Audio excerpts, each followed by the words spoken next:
Praise the lord. Good morning. ప్రభువైన యేసుక్రీస్తు శుభనామంలో మీ అందరికీ వందనములు.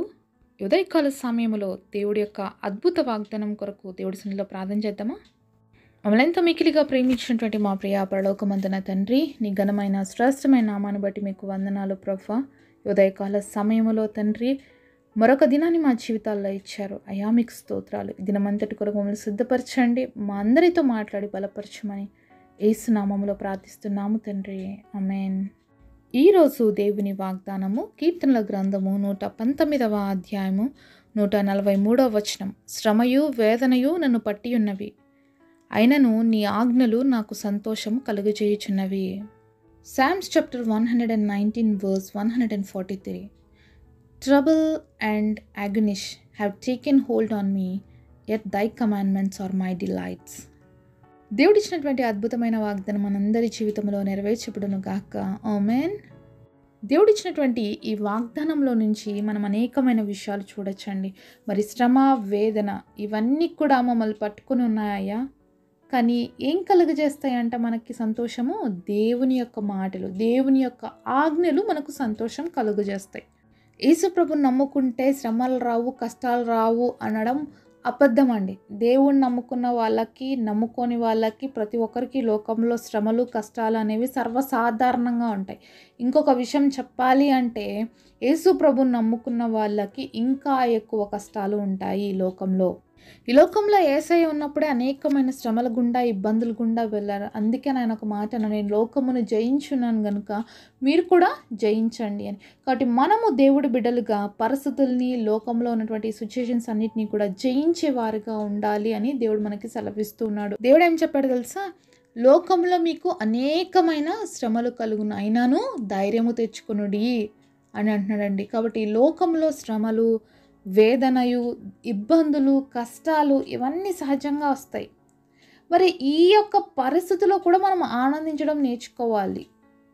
మరి వింటున్నప్పుడు కొంచెం మనకి ఎలానో అనిపించవచ్చు, ఈ కష్టాలు, దుఃఖాలు ఉంటే ఎలా ఆనందించగలుగుతామండి అని. కానీ ఎన్ని కష్టాలు ఉన్నా, ఎన్ని పరిస్థితులు ఉన్నా, ఎన్ని ఇబ్బందులు ఉన్నా యేసయ్య మన జీవితంలో ఉన్నాడు అంటే, దేవుడి మాటలు మన హృదయాల్లో ఉన్నాయి అంటే ఆ పరిస్థితులన్నింటినీ తప్పకుండా మనం జయించగలుగుతాం. ఉదయకాల సమయంలో లేచిన తర్వాత ఎంతమంది బైబిల్ చదివారండి? చదివారా?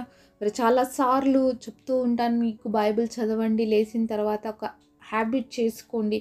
కనీసం ఈ నూతన సంవత్సరంలో 3 నెలలోకి వచ్చేసాము. మరి ఆ అలవాటు మీకు వచ్చిందా? ఇంకా అలవాటు చేసుకోకపోతే దయచేసి అలవాటు చేసుకోండి. ఎందుకంటే మరి కీర్తనకారుడు అంటున్నాడు, దేవుని యొక్క ఆజ్ఞలు బట్టి, దేవుని యొక్క మాటలు బట్టి మనకు సంతోషం కలుగుతుంది. దేవుని యొక్క మాటలు మన హృదయంలో ఉన్నప్పుడు ఎన్ని పరిస్థితులు మన చుట్టూ ఉన్నా కూడా దేవుడి మాటలు మనల్ని ధైర్యపరుస్తాయి. దేవుడి మాటలు మనకు ఆదరణ కలిగిస్తాయి. ఈ లోకంలో ఉన్న వాళ్ళు ఎంతమంది ఎన్ని ఆదరణకరమైనటువంటి మాటలు మాట్లాడినా, మనల్ని ఎంతగా ఓదార్చినా కూడా మనకున్న పరిస్థితులు బట్టి చాలాసార్లు మనకి ఓదార్పు అనేది దొరకదు. కానీ దేవుడి మాటలు మనం ధ్యానించినప్పుడు, దేవుడు మనతో మాట్లాడుతూ ఉన్నప్పుడు ఎన్ని పరిస్థితుల్లో అయినా కూడా మనము ఆనందంగా ఉండగలుగుతాం. ఎందుకంటే అది దేవుడి మాట. ఆయన ఒక్కసారి మాట ఇచ్చాడు అంటే ఆయన తప్పే దేవుడు కాదు. ఎన్ని పరిస్థితుల్లో నుంచి అయినా మనల్ని విడిపిస్తాడు, మనకు సహాయం చేస్తాడు, మనకి తోడుగా ఉంటాడు. ఒకసారి మనము యెహోషువ గ్రంథము 1వ అధ్యాయము 8వ వచనం చదువుదాం. ఈ ధర్మశాస్త్ర గ్రంథమును నువ్వు బోధింపక తప్పిపోకూడదు, దానిలో రాయబడిన వాటన్నిటి ప్రకారం చేటుకును జాగ్రత్త పడినట్లు దివారాత్రము దాన్ని ధ్యానించినడలా నీ మార్గమును వర్ధిల్ల చేసుకుని చక్కగా ప్రవర్తించదవు. మరి దేవుని యొక్క గ్రంథాన్ని అంటే బైబిల్ని మనం ఏం చేయాలి? చక్కగా చదువుకోవాలి. ఎక్కడ రాయబడి ఉంది బైబిల్ చదవాలా అనేసి ప్రతిరోజు అని చాలామందికి ప్రశ్నలు వస్తూ ఉంటాయి. ఇక్కడ మనం చూసినామండి, దివారాత్రములు ధ్యానించండి అంటున్నాడు. మరి రాత్రి పగలు అని తేడా లేకుండా ఎప్పుడైనా కూడా మనం బైబిల్ని చదవాలి, చదవచ్చు, అలాగే చదువుతూ ఉండాలి. దేవుడి మాటలు మనం పఠిస్తున్న కొద్దీ, దేవుడి మాటలు మనం చదువుతున్న కొద్దీ ఏమవుతుందో తెలుసా? అక్కడ ఒక మాట రాయబడిందండి, నీ మార్గము వర్ధిల్ల చేసుకొని చక్కగా ప్రవర్తించదవు. ఏం చేస్తామంట? మన మార్గములలో మనము మరి చక్కగా ప్రవర్తిస్తాం. మనం చేసేటువంటి ప్రతి ప్రయత్నంలో, మనం చేసినటువంటి ప్రతి పనిలో మనం వర్ధిల్లుతాము. అంతేకాకుండా మనం అన్ని విషయాలు చాలా చక్కగా ప్రవర్తించే వారిగా ఉంటాం. మరి వాక్యం చదివితే లాభం దేవుడికే మనకా అంటే మనకేనండి. దేవుడి మాటలు మనం ఎంత ధ్యానిస్తే, ఎంత చదివితే మన మార్గంలో మనం వర్ధిల్లుతాము. అంతేకాకుండా మన ప్రవర్తన అనేది చాలా చక్కగా ఉంటుంది. మరి మీరందరూ మంచి వాళ్ళతో స్నేహం చేస్తారా? చెడ్డ వాళ్ళతో స్నేహం చేస్తారా అండి? మంచి క్యారెక్టర్ ఉండే వాళ్ళతో స్నేహం చేస్తారా? చెడు క్యారెక్టర్‌తో ఉండే వాళ్ళతో స్నేహం చేస్తామా? మంచిగా ఉండే వాళ్ళతోనే స్నేహం చేయాలనుకుంటాము. అలాగే మంచి వారితోనే మనం ఉండాలనుకుంటాము. ఎందుకంటే మంచి మనందరికీ ఇష్టం. ఎందుకు తెలుసా? మనందరిలో ఉండేది దేవుడు ఆత్మ. మరి ఎప్పుడు మనం చెడు వైపు వెళ్తాము అంటే, ఎప్పుడైతే సాతానుకు మన జీవితంలో స్థానం ఇస్తామో, ఎప్పుడైతే చెడుకి మన జీవితంలో పరిస్థితుల్ని అనుకూలంగా మారుస్తామో, అప్పుడే మనం పాపం వైపుకి ఇష్టపడతాం తప్ప, లేకపోతే ప్రతి ఒక్క మానవుడికి మరి దేవుడిచ్చిన ఆత్మ ఉంది కాబట్టి, ఎవరైనా తప్పు చేసినప్పుడు ప్రతి ఒక్కరి మనస్సాక్షి గర్దిస్తుందండి. ప్రతి ఒక్కరు, ఒక క్రైస్తవుడికనే కాదు, ఈ భూమి మీద పుట్టినటువంటి ప్రతి ఒక్క వ్యక్తిలో దేవుని యొక్క ఆత్మ ఉంది. కాబట్టి వాళ్ళని గద్దిస్తుంటది తప్పు ఇలా చేయకూడదని. కానీ చాలాసార్లు చాలామంది ఆ మాటకి లోబడకపోవడానికి కారణం ఏంటంటే సాతాను మాట వినటం.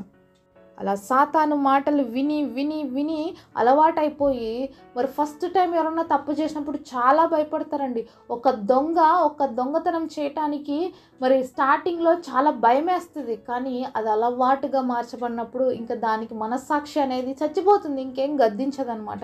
కాబట్టి అలాగా ప్రతిరోజు చేయడం వల్ల ఆ పాపం అనేది అలవాటు పడిపోవడం వల్ల వాళ్ళకేమీ అనిపియదనమాట. అంటే దేవుని ఆత్మ మాటలు చెప్తున్నది కూడా వాళ్ళు వినలేరు. దేవుడు ఆత్మ మాట్లాడుతున్నటువంటి మాటలు కూడా వాళ్ళు గ్రహించలేరు. అంతగా పాపానికి దాసోహం వహిస్తారు. ఒక చిన్న స్టోరీ చెప్తానండి. మరి ఒక తల్లికి ఒక కుమారుడున్నాడు. చిన్నప్పటి నుంచి నాన్న లేడనమాట. అయితే ఆ బాబుని ఎంతో ఇదిగా పెంచుకుంటా అంది వాళ్ళ అమ్మ. అయితే చిన్నప్పటి నుంచి కూడా ఈ చిన్న బిడ్డకి ఒక బ్యాడ్ హ్యాబిట్ అనేది అలవాటైపోయింది. ఏంటంటే స్కూల్‌కి పోతే ఎవరన్నా పెన్సిల్స్, ఎరేజర్స్ లేకపోతే ఎవరివి ఏవి బాగా కనిపిస్తాయో అవన్నీ తీసుకొని బ్యాగ్‌లో పెట్టుకోవడము, ఇంటికి రావడము అలా చేస్తూ ఉన్నాడనమాట. అలాగే పక్కింట్లో వాళ్ళ ఇంట్లోకి వెళ్ళినప్పుడు టాయ్స్ తీసుకురావడము తెలియకుండా ఇలా చేస్తున్నప్పుడు వాళ్ళ అమ్మ చూస్తుంది. కనీసం ఏమనదు. సర్లే తీసుకొచ్చిన వస్తువులు ఎందుకు తీసుకొచ్చావు నాన్న? ఇది తప్పు కదా! ఇచ్చేయాలి అని ఎప్పుడు చెప్పదనమాట ఆ పిల్లోడికి. సో ఆ పిల్లోడు పెరుగుతున్నాడు. మరి ఒక యవ్వన ప్రాయంలోకి వచ్చాడు. ఈ చిన్న చిన్న దొంగతనాలు చేసి అలవాటు పడిన ఈ పిల్లోడు ఇప్పుడు పెద్ద పెద్ద దొంగతనాలకి చేయడానికి పాల్పడతాడు. ఇలా భయంకరమైనటువంటి దోపిడీ, దొంగతనాలు ఎక్కడ పడితే అక్కడ మరి దోచుకోవడాలు చేస్తూ లాస్ట్‌కి ఇతరులని చంపేసే పరిస్థితికి కూడా తీసుకొచ్చారు. అయితే ఆ సమయంలో ఇంకా పిల్లోడిని పోలీసులు అరెస్ట్ చేసి అతనికి ఉరిశిక్ష విధించాలన్నప్పుడు చివరి కోరుకుంటారు కదా! మరి ఏం కోరుకుంటావు బాబు అంటే, మా అమ్మని ఒకసారి ఇక్కడికి రమ్మని చెప్పండి అని చెప్పి అడుగుతాడు. అయితే వాళ్ళమ్మ వస్తుంది అక్కడికి, ఏడుస్తూ ఉంటుంది. అప్పుడు ఈ పిల్లోడు గుండెలు పగిలే విధంగా ఏడుస్తూ ఏడుస్తూ వాళ్ళ అమ్మతో ఒక మాట అంటాడు. అమ్మా, ఈరోజు నేను చనిపోవడానికి కారణం నువ్వే అమ్మా. నేను చిన్నప్పుడు చేసిన తప్పులు నువ్వు తప్పయ్యా అని నాకు ఏ రోజు చెప్పలేదు. ఏ రోజు కూడా నన్ను సరిచేయలేదు. నేను చేసినవన్నిటికీ నువ్వు సహకరించావు. ఏ రోజు కూడా తప్పు అని నాకు ఎత్తి చూపించలేదు. ఈరోజు ఇదిగో నేను మరణించాల్సిన సమయం వచ్చింది. దీని నుంచి నన్ను ఎవ్వరు ఇప్పుడు తప్పించలేరు. దీనికి నువ్వే కారణం అమ్మ అని చెప్పిన తర్వాత ఆ పిల్లోడికి ఉరిశిక్ష వేసేస్తారనమాట. అప్పుడు ఆ తల్లి ఎంతో రోధిస్తుంది, ఎంతో బాధపడుతుంది. అయినప్పటికీ ఏం ప్రయోజనం ఉంది? ఏం లేదు. ఆ పిల్లోడు చనిపోయాడు. సో ఈరోజు మన బిడ్డలకి మనం నేర్పించాల్సింది ఏంటంటే చిన్నప్పటి నుంచి దేవుడి మాటలండి. చిన్నప్పుడు ఒక పెన్సిల్ ఎరేజర్ తెస్తే వెంటనే వాళ్ళని గద్దించి ఇది తప్పు, ఎవరిదైతే అది ఇచ్చేసేయాలి అని మనం నేర్పించాలి. చిన్న పిల్లోడు కదా, చిన్న పాప కదా, తెలిసి తెలియక చేసింది అని చెప్పేసి మనం అలా కామ్గా ఉండిపోయినాం అనుకోండి, అది వాళ్ళకి ఒక అలవాటుగా మార్చబడుతుంది. ఇలాంటి తప్పులు చేసినప్పుడు పిల్లల్ని సరిచేయడం అనేది మన బాధ్యత. ఇంకొకటి, చిన్నప్పటి నుంచే మరి వాళ్ళకి దేవుడి మాటల్ని మనం అలవాటు చేయాలి. ఇక్కడ చూస్తున్నాం కదా, దివారాత్రములు దేవుడు మాటలు ధ్యానించువాడు ధన్యుడు, అతని మార్గంలో వాళ్ళు వర్ధిల్లుతాడు, చక్కగా ప్రవర్తిస్తారని. కాబట్టి చిన్నప్పటి నుంచి మన బిడ్డలకి దేవుడి మాటలు మనం అలవాటు చేసి దేవుడి ఆజ్ఞలు వాళ్ళకి బోధించినప్పుడు వాళ్ళు చిన్నప్పటి నుంచి దేవుడిలో ఎదగడం స్టార్ట్ అవుతారు. తర్వాత వాళ్ళు గొప్ప వ్యక్తులుగా దేవుడి కొరకు వాడబడతారు. ఈ లోకంలో మనల్ని ఏదైనా మారుస్తుంది, ఒక వ్యక్తిని మార్చగలిగే శక్తి ఉంది అంటే అది దేవుడి మాటకి మాత్రమే. కాబట్టి దయచేసి ప్రతిరోజు బైబిల్ చదవండి, మీ బిడ్డలకు అలవాటు చేయండి. మరి ప్రతిరోజు కూడా కుటుంబముగా కలిసి దేవుడి సన్నిధిలో ప్రార్థన చేయండి. ఆయన ఆజ్ఞలు గైకొనండి. అలాగే ఆయన చిత్తానుసారంగా మనం నడుచుకున్నప్పుడు తప్పకుండా దేవాది దేవుడి యొక్క దీవెనలు మన జీవితంలో పొందుకుంటాం.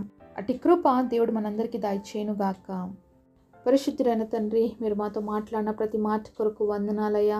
శ్రమలు వేదనలు మమ్మల్ని చుట్టినప్పటికీ యెహోషువ 1:9 రాయబడినట్లుగా దివారాత్రములు ప్రభా నీ మాటలు ధ్యానించేవారుగా, మా యొక్క మార్గంలో వర్ధిల్లేవారిగా, మా జీవితాలు చక్కగా ప్రవర్తించేవారుగా మేము మార్చబడుటకు మాకు మా బిడ్డలకి తండ్రి మీ కృపను మీ కనికరమును చూపించమని ఈ వాగ్దానం మా జీవితాల్లో నెరవేర్చమని యేసు నామములో ప్రార్థిస్తున్నాం తండ్రి. ఆమేన్.